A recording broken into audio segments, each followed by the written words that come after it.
We welcome back to the show Yes. the highest African American Democrat, am I saying that right? In the state of New York, Yeah. That's right. Senator Andrea Stewart Cousins. Yes.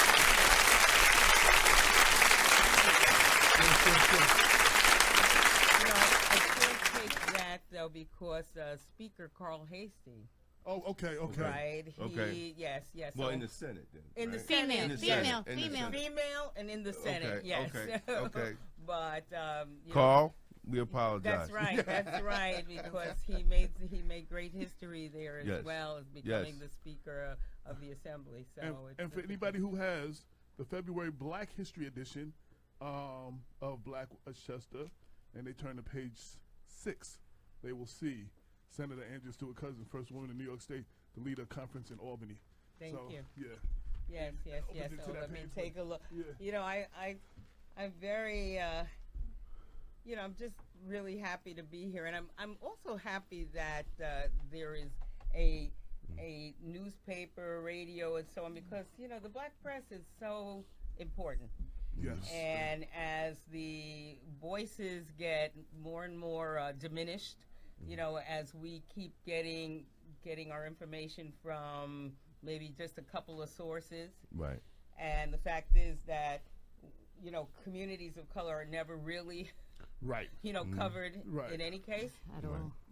so that it is just really imperative that we take on making sure our stories are told, the news is told, and that we really commit to Right.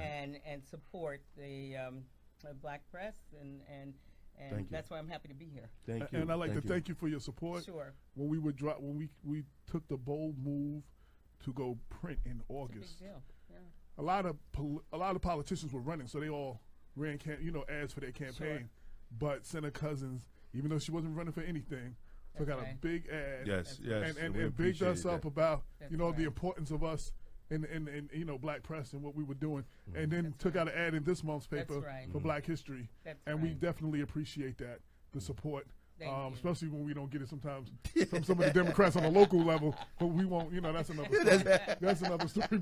But we definitely We appreciate had to that. throw that in there. I mean, let's keep it real, what I'm saying. So, because it's the support of all of y'all that take out ads, and we're allowed to give the paper out. It allows us to give the paper out For free. free. That's And That's when right. you're giving out information to people, if we were to charge just even 50 cents or $1, Yeah. the people who need the information the most, they would never get it. That's right. You understand what I'm saying? So Exactly right. it has to be free so the people can get it, and Right.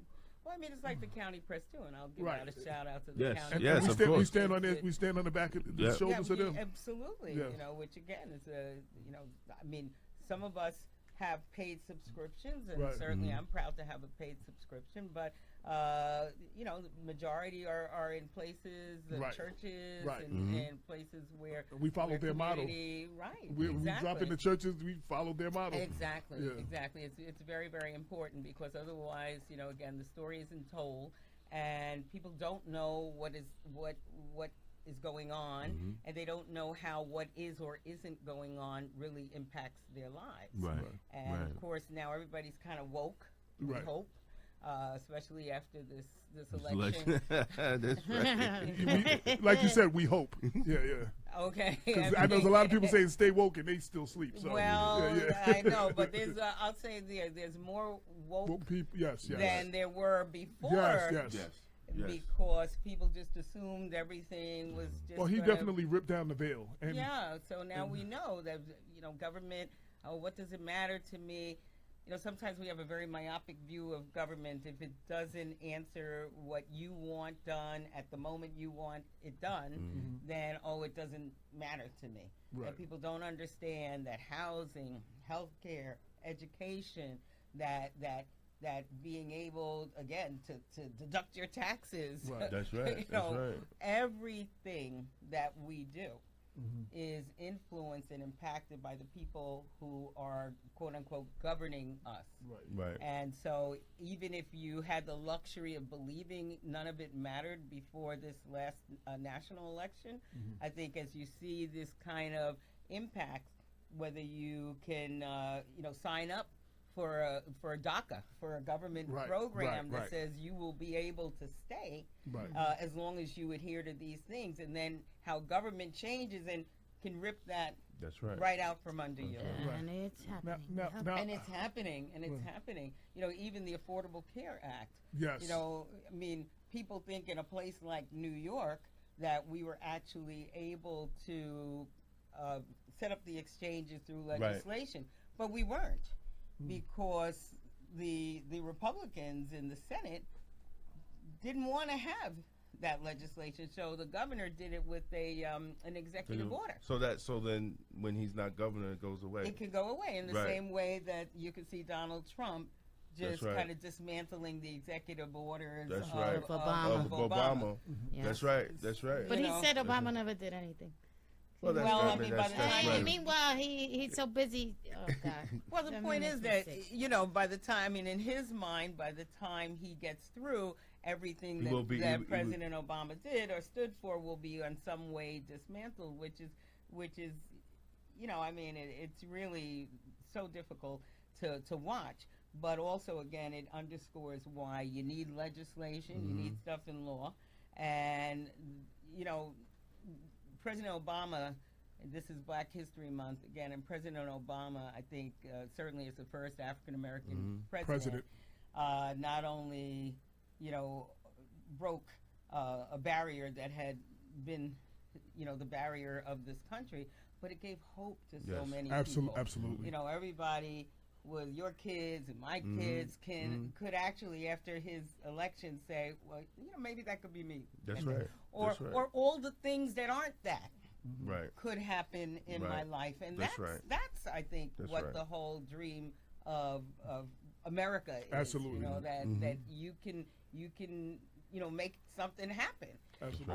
As long as people like me, like people in government, remove barriers Right. to people being able to get to things, education, opportunity. So as long as you remove barriers, President Obama gave the hope that this was attainable and achievable. Absolutely. Now, I want to one of the things when I was writing the story that you have in front of you, my original title was "The First African American Woman to Become Majority Leader," and then I had to pull back on that because I couldn't get the research to back that up. That's So right. a lot of people are not sure what actually happened and is happening. Right. So what Okay, so explain let that. me explain that to you. And make sure you pull the mic just a little closer. Yes, So, okay. No, you can pull it to you.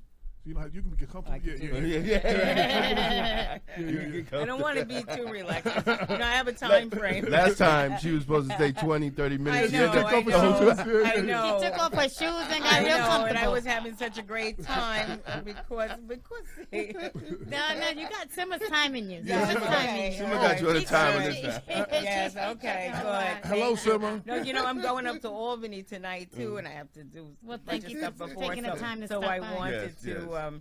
but yeah. So the story is that I am the leader of the Democrats in the Senate. However, right now we don't have a numerical majority because of the George Latimer seat that Okay. he left. Right. Right. As well as Senator Diaz left to become a city council person. So I'm down 2 Democratic seats. Okay. That's why the election for George's replacement It's very important. is very, very important because, again, we will have 32 Democrats serving in the chamber.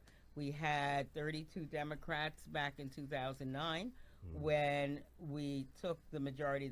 The Democrats took the majority for the first time in decades. In decades. I mean, you have to understand that the Senate has been dominated by Republicans for, you know, over 100 years. Okay. So there was one time during the Johnson landslide in the 60s that Democrats kind of got swept in power, and they were so unprepared for that. They got got swept swept right out. out. They couldn't figure out who the leader was going to be. You know, apparently Governor Rockefeller had to help them pick a leader. But a guy from Yonkers here, Roy Lenseth, was the Democrat, the only Democrat who served. Wow. And he's since deceased. He was an attorney. He lived right in the neighborhood where, this neighborhood. And he got swept in. He didn't have a sign. He didn't have a poster, so he was elected. So they got swept out. And then nothing happened for Democrats until 2009 when we, again, achieved the majority. And during that time also came and this was when President Obama was elected. So a lot of, so we were there for 2 years. We were able to do things like reform the Rockefeller drug laws and create more transparency. We stopped allowing folks to count prisoners because what happens, the census, right? The census, the census would be counted, and then the people who are in the upstate prisons, who basically come from 7 zip codes, 7 communities, also in New York City and a little above, would be counted there. That's right. And then the communities would not get the resources, and of course people go back to these communities and they're not, and so we changed that. So saying that no, you have to report those people in the communities from whence they came. So we were able to do a lot of things, but we were also there in the recession and bad things happened, and so we got swept out in the midterms. So in 2010, there was a group of independent Democrats led by Jeff Klein. He decided after we had lost the majority that he didn't want to be with Democrats, the traditional Democrats. And so he formed independent Democrats. And they were supposed to be this group of people. There were 5 of them at the time. They were supposed to be this group of people who, if the Democrats had a good idea, they would vote with Democrats. If the Republicans had a good idea, they would vote with Republicans, but they were going to be independent. In 2012, we won the majority back. And it was at that time that the Republicans and the independent Democrats made a deal to make sure that the Democrats would not be in the majority. They formalized a deal that says that we are going to work with you, we are going to share the resources with you, we're going to share the governing with you. That was before the time that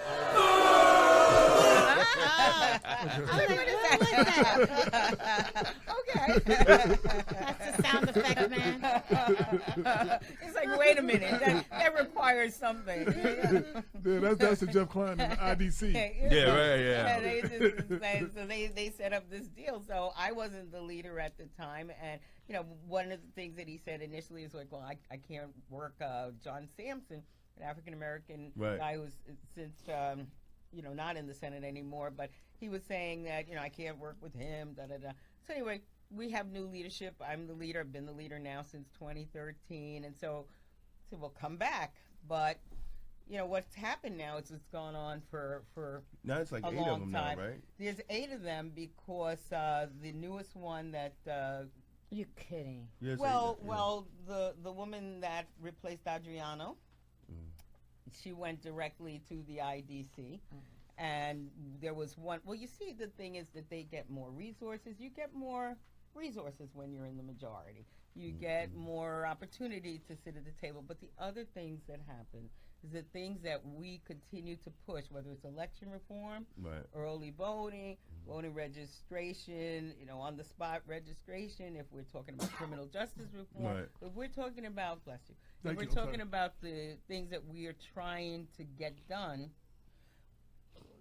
women's reproductive health, you name it, and because they are partnered with Republicans, the agreement is that if you like it, but you don't like it, and we're partners, we won't do it. So you could say, oh, I want to do this, but if you say you don't, then it doesn't happen. So they're basically falsifying what they represent to their districts.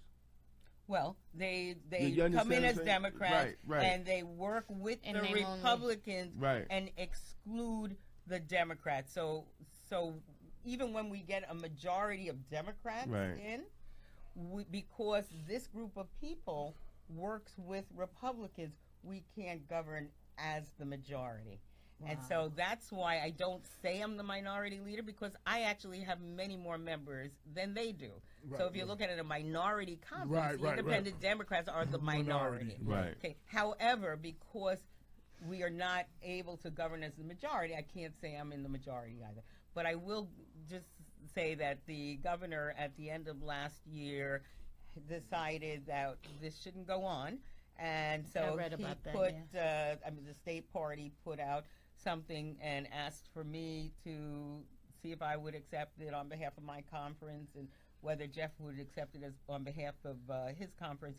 And what the terms of the agreement basically came down to is that after the special election, because right now we're technically not in the majority in Democrats because I have these 2 empty seats, but after the special election is set and we win, that we will once again have a majority of Democrats in the chamber. And this is also contingent. There's one guy, Simca Felder, who represents Brooklyn. He runs, though, on the Republican line and on the Democratic line. and when that's kind of like the guy you took out. He didn't run on both lines. But this guy actually got elected on both lines. So when he came in, he didn't go to the IDC. He went directly to the Republicans. He's always made it clear that he's going to work with the group that's, has the power that's in power to help him. So the idea, since he is also a Democrat, is that after the special election on April 24th, the Democrats will come back together and form the majority and actually lead as the majority. And that's the agreement. That is the agreement, that after the election, when we win, we come back together. And then should we come back together, then there won't be any cross-firing at each other. And we will, now Jeff and I would co-lead. So it would still be this, because he doesn't want to give up his independent Democrats. And, the reality is it's not about, it just really isn't about us individually. It is about us being able to do the kinds of things that we've been trying to do. But you'll be under one umbrella? We will be under one umbrella, co-leader. So in other words, the same deal that he has pretty much with the Republicans, he will have with the Democrats. And as far as I've always said, the fact that you say you're in agreement with all these things that we're in agreement with, then why wouldn't you have a deal with me? Why would you have a deal with people who don't believe what you believe? I mean, when we were fighting for raise the age and all the kinds of things, you're starting from a place, whether it's minimum wage, with people who are not interested in doing that. And I'm not saying they just have a different view of things, right? So everybody's trying to do the right thing. Hold on, Jesse Hamilton went to the IDC? You gotta be kidding me. Yes, he did. Yes, he did. Yes, he did. What you gotta say about that, Damon? So, look at his face. Oh, okay. No. I don't tell what I'm about to do on the radio. That's At least not yet. What I want to ask you, so I know for George Latimer's seat, I know we have Shelley Myers running. Mayer's running. That's now, with the other person you named, Diet was. Okay, in the Bronx? Yes, okay, that's the Bronx, okay. Okay, yes. So in Westchester, the only race that is a Westchester race is the one replacing George Latimer, and the Democrat candidate is Shelley Mayer. Okay, and then she's the other excellent. one. She's been in the assembly. She was She's here really last very week. good. Yes, Yeah, she's very good. And the second race is? The second race is in the Bronx, replacing Senator Ruben Diaz, who's now in the city council. Their candidate is Luis Sepulveda. Okay. And he's also fine, and he's coming to the Main Street Democrats, so he's joining my conference. I mean, the good news is that, again, before the Trump win, people were really not paying much attention because this has gone on for 7 years. But after that, they started focusing on what's going on in the states. And when they looked at the states and they realized how much work Republicans had done, because when you're in the majority, you control redistricting every 10 years. That's right. You draw those congressional lines. You draw the local lines. When I first ran for Senate in 2004, I had a district that was Yonkers, Greenberg and Mount Pleasant. Right. It looked like a rectangle. That's right. When we lost the majority in 2010, they redrew the lines. Susie Oppenheimer, who was a Democrat, retired, and they decided that maybe they could get her seat if they just changed it a little bit. So when I ran, there were 62 senators, and when they did that redistricting, they made a 63rd seat. Everybody else was cutting back on government. They added a seat because they wanted to cut the lines just so. Every Democrat represents about 315,000 people. The Republicans represent around 285,000 because they cut the lines just so.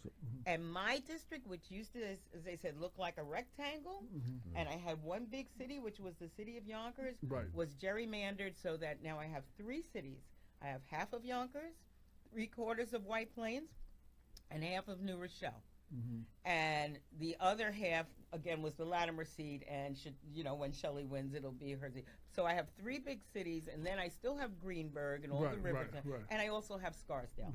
And so now my district, which was a rectangle, looks like the smiling profile of an old man with a scraggly beard. And I call him Yaskar White Rock Green. Amazing. So as someone who served for a decade, I believe, on the Westchester County legislature, how do you feel about now the Democrats finally? Because I think in my research, there's only been a Democratic county exec once or twice in the last, since the 40s or the 50s or something like that. It's been you know what I'm saying? And we're supposed to be the majority out here. You know what I'm saying? Well, we weren't back then. Yeah. You know, when I ran for the county legislature, there were 11 Republicans and 6 Democrats, as well as a Republican county executive. And so that was back in 1995. I began serving, I believe, in 1996. And so Westchester had been a Republican county, and that was what it was. The interesting thing is that when I left in 2006, just 10 years later, there were 11 Democrats and 6 Republicans. Wow. So it was totally flipped. And also we had the county executive who was a Democrat, Andrew Spano.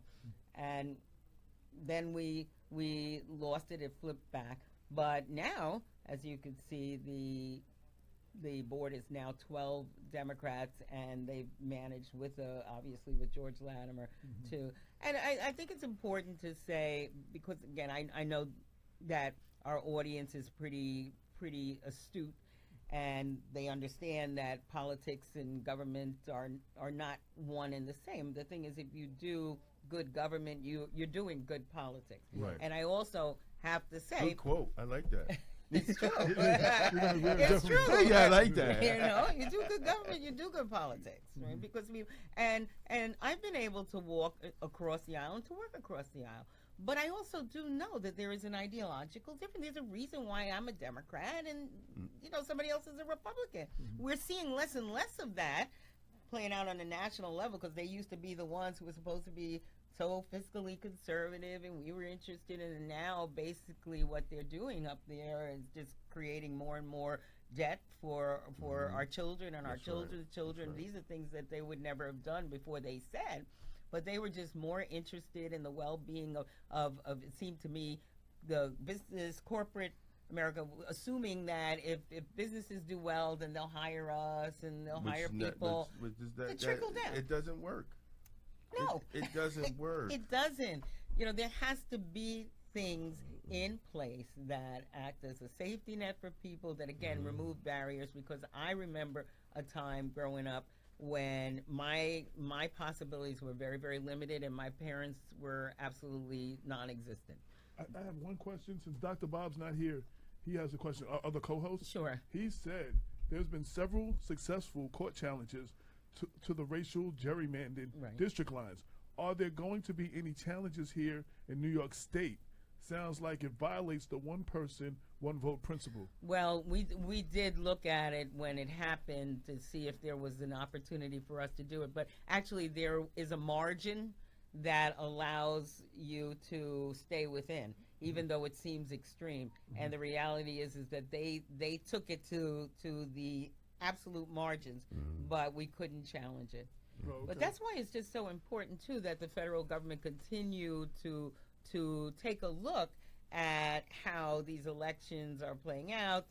And I know now they're fighting over, about right. whether or not they should even be involved in monitoring even the ones that are clearly, have always been subjecting people, especially people of color, to just violating their voting rights. I mean, the Voting Rights Act is extremely important. Right. You're the first person I ever voted for. Really? The first person I ever voted for in my life. I saw you with Simma. And you was on Warburton Avenue, and I was so impressed that I saw you two all the time, campaigning and stuff, and you asked me to vote for you, and I lived on Lamartine Terrace, and I voted for you, and then I voted for Simma. Well, thank you. Yeah. Thank you. Yeah. Would you ever consider running for mayor? Mayor, governor, Yonkers. governor. Oh, yeah, okay, yeah, but we Governor. want to smell out of there. No, Come but on. it's interesting because you just said somebody went from Senate to Diaz. city council.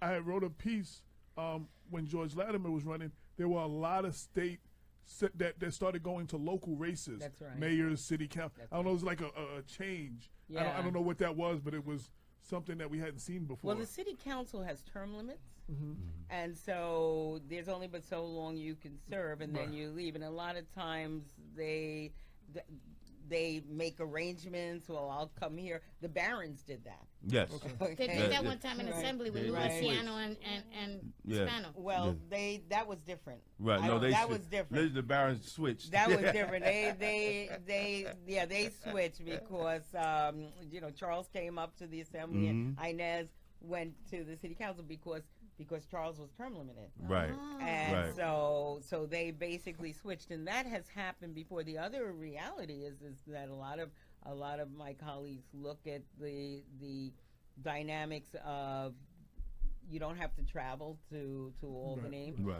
and the right. amount of compensation is much higher. I mean, the legislature, frankly, has not seen an increase in pay in 16 years.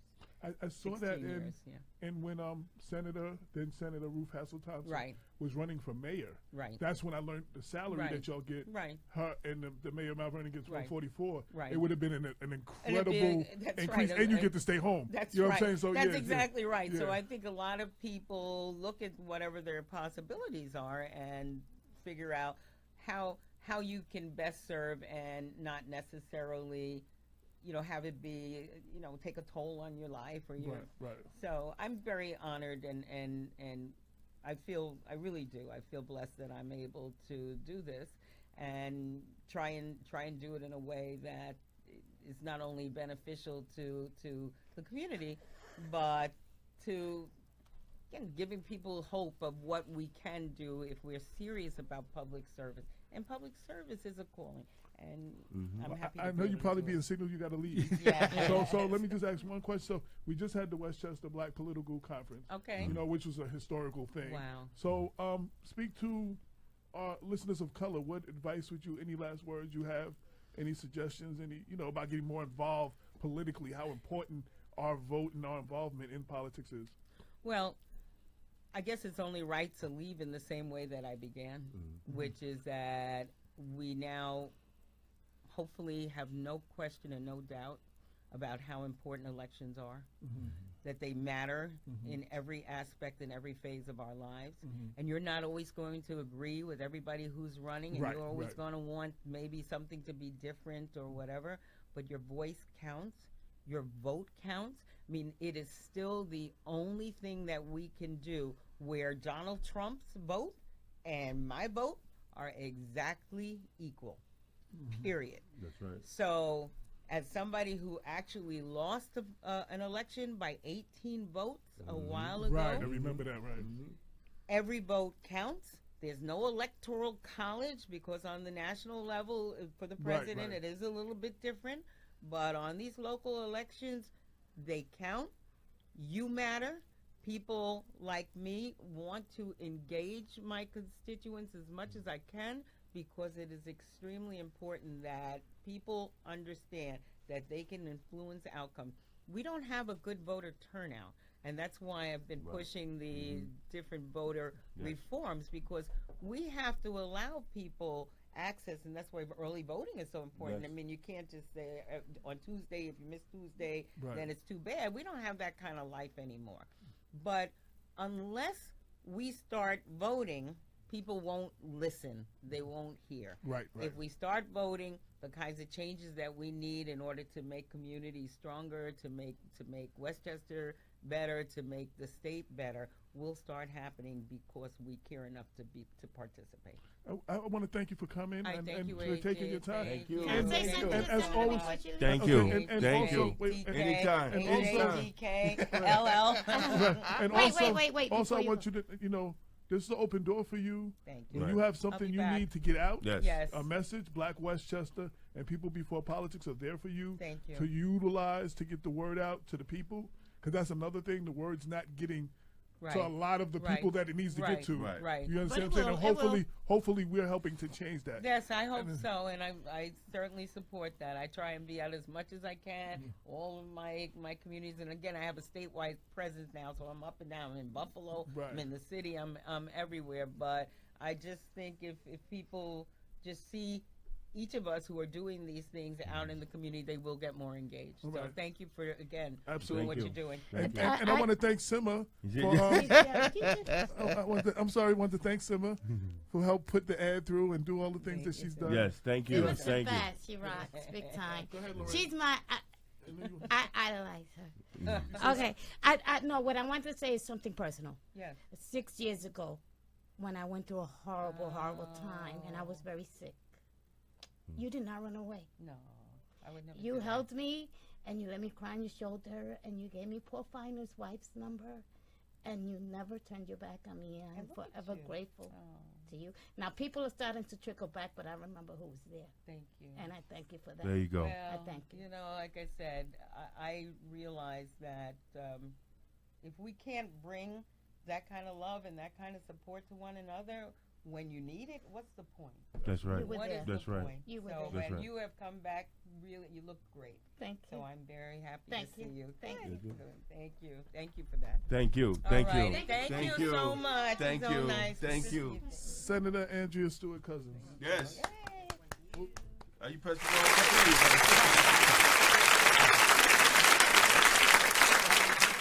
button?